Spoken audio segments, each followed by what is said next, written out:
So I'm from Atlanta, and I try to get away from some of the Atlanta indie games I see all the time, and I come up here to MAGFest, and Steven's up here, and he pulls me aside. He's like, "What are you doing up here?" What are you doing? I don't know. And I'm like, what are we doing?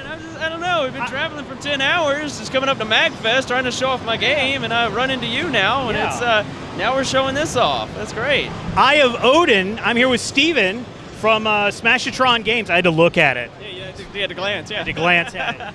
So what is this? What is this? It may be the most accurate game you've ever played based on Norse mythology, and I might be lying about that. So no, you're not lying. Fact check me. Okay, yeah. It's an endless runner game where you take the place of a Viking as you're running along the Bifrost.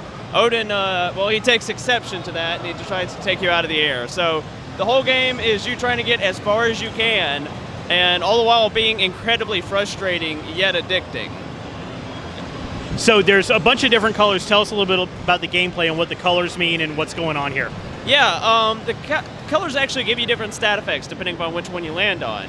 In the normal Viking character, because we'll have multiple characters, the normal Viking character, the red will speed you up, blue will slow you down. If you land on green, it'll give you a triple jump. Normally you have a double jump as per platformer standards, but when you hit on orange, that's actually going to give you a single jump, which really messes people up often. Gold gives you points, and you hit purple, and that's going to fall out from underneath you. Yeah, it's very nice and frustrating. What's the longest somebody's been able to go here at MAGFest? Oh man, there was a kid here. In terms of playtime, I had a kid playing it for 30 minutes. He kept dying, but man, he got some major high scores. I saw one high score that was at 4,000, and to put that into perspective, most run-throughs don't even hit 1,000. So it varies greatly. Some people are naturals at it. Other people will continue to fail. And you just got to encourage them, like, yeah, we all fail on this one. Like, I suck at it a lot when I'm debugging it. So, yeah, it's a give and take on that one. So what are the cheats in it? Because obviously you want to be best at the game, and if you suck at it... I aim for blues and I aim for greens, and I just sail over everything. There's no key combination to make it easier? Slip me a 20 and I'll tell you. No. So what are you using to make this game? I'm actually using Game Maker Studio. Okay. Yeah. Me and my buddies, we've been working with it since, I don't know, sophomore year of high school back in 2006. And it was recently... So old. So old. No, yeah. So we were actually looking at it recently, saw that Game Maker Studio had been beefed up, and it was like, you know what? Game Maker Studio, great platform. Let's put out on it, man. Let's actually, make some games with it. So we took this one off the shelf and was like, yeah, this is one of our oldies, maybe a few years old, but you know what? Polish this up, and it's a great game now. Yeah, and it's interesting because like most time when I see Game Maker Studio, it's like really like it's beginner art. It's people just getting in. Yeah. You don't expect like something polished looking, especially.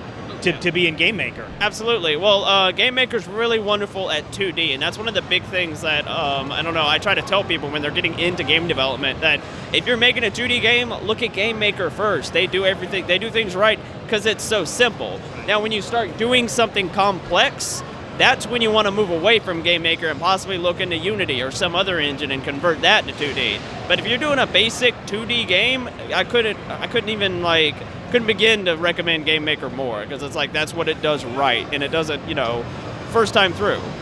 And you guys also have Default Dan here. For people that don't know what Default Dan is, what is that? That's one of the more frustrating games you'll play. They're like brothers, these two games, really frustrating. But see, whereas our game is all about pure endless runner, like arcade style frustration, Default Dan takes on all the tropes that you see in normal platformers and turns them on their head. So coins are bad, cupcakes are terrible, the little heart power-ups, those will kill you. Everything will pretty much kill you. You're just going to die repeatedly in that game.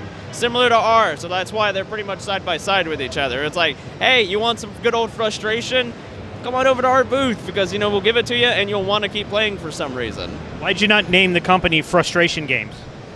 I think that was already, I'm pretty sure they already had that on copyright. Yeah. So when are people going to be able to play these games? Let's see, Dan is already out. You can get that. It's on Steam. It's available. You should check it out. Really great game. Can't recommend that enough. Our game, we're actually on Steam Greenlight, so if you see it, look it up, give it a thumbs up. We're trying to get on Steam, but at the same time, we're also going to be putting it on mobile sometime this summer. We're looking to get the actual PC port out done probably about springtime. to you. All right, Eye of Odin, Smashatron Games, the most frustrating game company out there. Thanks so much. Thank you, man. You take care.